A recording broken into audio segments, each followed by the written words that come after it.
So I gotta be honest with you. I feel as though Eren has went to a very different place than I initially thought he was. When we got the time skip, you know, the very deep time skip, and found out that that was actually Eren, the big reveal, that guy that was, you know, constantly asking that kid to deliver mail and stuff like that, I thought that Eren, he had gotten to a developed point where he truly knew what he had to do and how he had to do it and all that stuff. But the latest couple chapters really is starting to make me question Eren's character. He's gotten to an even darker place. Like initially, again, I thought like, okay, he's seen the light and he knows what he has to do. But in comparison to like an earlier Eren, like, you know, when he was just like, I gotta kill them all, it seems like he's on that vibe, but in an even darker way, because now like threatening Hanji and saying I ate the Warhammer, I could get out of here whenever I want. Definitely a different Eren than, again, I initially thought. I thought Eren had really gotten to the point where he knows how he has to do things and everything, but I think because the situation is so complex at this point, with so many politics involved, with all these countries and trying to take out the Marley and all of that, he just is at this point at a loss, and it's coming out with aggression and this darkness because he's like not understanding how to handle it anymore. It's getting out of hand with just everything. On top of that, once again, they don't trust him and they have him in a cell, even though he's done tons of different things. Granted, he did cost one of their, you know, beloved people their life. You know, at the end of the day, if it wasn't for him doing what he did and going off on his own, Sasha wouldn't have died in the process. So I can see why they still are like, every time Eren does something, bad things happen and people die. So they kind of got to have him on a short leash. But yeah, Eren's character is really at a weird spot right now. It's very dark, it's very frustrated, and it's just kind of like, hopefully Eren at some given point can get to, okay, I can't be like that, but I can't be too soft neither. I can't be, you know, naive. He just gets it together, because right now, Eren, again, he's really at a dark place. That's how it be, though. Nothing but great effort just to get a C, though. Eyes watching, but we never seem to be, though. So we see a lot of the world in chapters 106 and 107 of Attack on Titan. Again, it's getting very political. We see different kingdoms that are showing up. The Asian kingdom that they kind of, you know, recognize that Mikasa has, you know, relations to or whatever. We see a lot of different people, and again, it was very political. We could totally see, if everything we see at this point is to be taken at face value, then Zeke is pulling one of the biggest, again, I hate to keep referencing because I just referenced it in another video, but Itachi-esque move on a dark scale. Well, Itachi's was really dark as well, what am I saying? But like, you know, him basically giving his family away was all for the sake of the Eldian. Again, if we're taking all this at face value and this isn't all a trick to take down Paradise Island and Zeke really is still a piece of crap or whatever, it's kind of making me like, so he, you know, sacrificed his family and did everything that he did. He killed a lot of people on Paradise Island, turned them into Titans or whatever. But he's, you know, I still don't know. With Attack on Titan, that's the very good thing about it, is that you never really know who you can and can't trust. Like, can you trust Zeke even though he's giving this seemingly good info? Or is this all just a BS to take down Paradise Island? Because at the end of the day, even with the plan that he has, the Stomp the Earth plan of getting all of the Titans from the walls, kind of using that to as a scare tactic, who knows? Maybe he's trying to get rid of that problem altogether, and this is his way of infiltrating. Like, yeah, you know, I just want my brother. I did that to really save the Eldian. I don't know. I wouldn't be surprised at this point what's happening, because again, even you see the characters, there's just so much distrust. Those people that they betrayed their people because they weren't really with the Marley to begin with, and they shot him or whatever. It's like, I don't know who to trust. Another thing, I was kind of curious, was they just bluffing, or did they actually get rid of completely all of the Titans, the wild ones that was outside of the wall? I mean, they did say that they pretty much secured everything and they're not really trapped in there anymore. If they did, it's a good and a bad thing. It's a good thing because, hey, they don't got to really worry anymore. They could go and come as they please. People aren't going to die. Then it's a bad thing because, even as it was explained in one of the recent chapters, was the fact that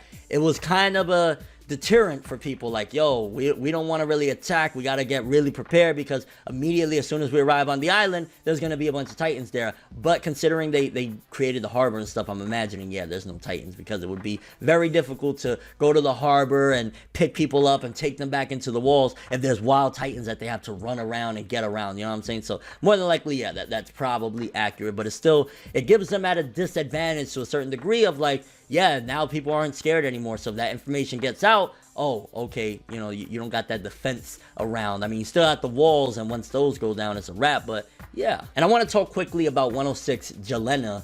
She was, you know, again, one of those people that she was against Marley to begin with or whatever. She's helping the Eldians now, whatnot.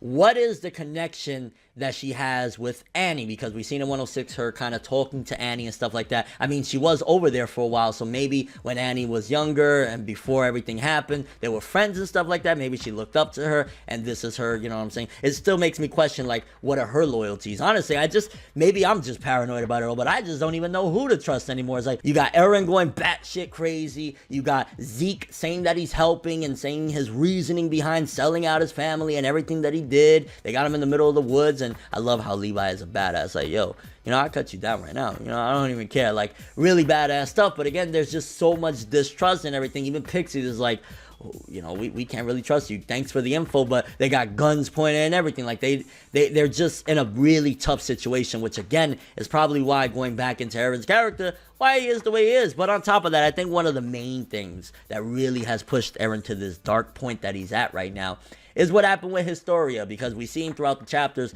of 106 and 107 again, that Eren really wanted to avoid Historia having to follow this whole narrative, or not even narrative, this lifestyle of continuing on, of the passing the torch, of, you know, you have kids and then your kids eat you and all that stuff. He wanted to avoid that, so we see at the end of 107 that Historia is already pregnant, which means that they're following this whole plan that Zeke had, which what they said is like 50 years that it's going to take or something like that. Was it 50 or 200? It was a long time that they have to keep this up. And it's like, so all these years, these people got to continue having kids and living this thing of fearing one day, yo, I'm going to have to get eaten for the sake of everybody. And that's just not the way. Like, Eren just wants everyone to be free and at peace. So I can understand that it's probably driving him crazy, saying, yo, they're going along with this plan anyways. Like, this is not what we fought so hard for. This is not everything we sacrificed. It's to continue on sacrificing things. Eren wants to, by the end of his life cycle, I'm imagining, he wants to see that, yo, I achieve peace for the people that I care about. So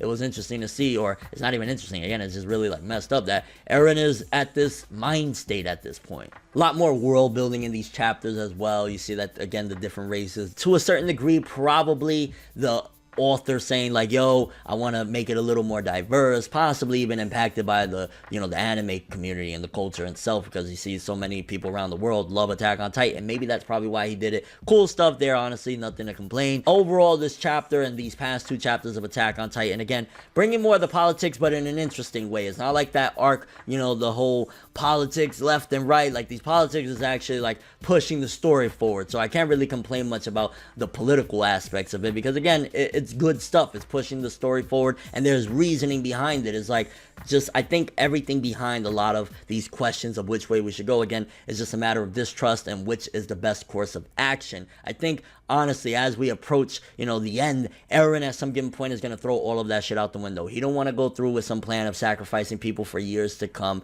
I don't even think he really gives a shit about meeting Zeke. And if Zeke's true motive is to, you know, bond with his brother, I think, honestly, and this is wild theory, I think that Zeke is still 100% with the Marley. I think him wanting to see his brother and live out his last years is all BS. This is his whole plan to capture Eren and either bring him back or eat him or whatever his ultimate goal is. But I don't think that Zeke is truly on our side. Maybe that's just me. Overall, 106 and 107 of Attack on Titan, you know, a lot of somber stuff, be honest with you, in certain regards as well, because we got that whole little mini subplot of the cook that was feeding Sasha and seeing him being depressed, because a lot of this is the aftermath of Sasha's death. You got to look at it, and I know throughout this review I've talked about Eren's mind state so much, but yeah, his mind is very heavy. He just lost one of his best friends from childhood, Sasha.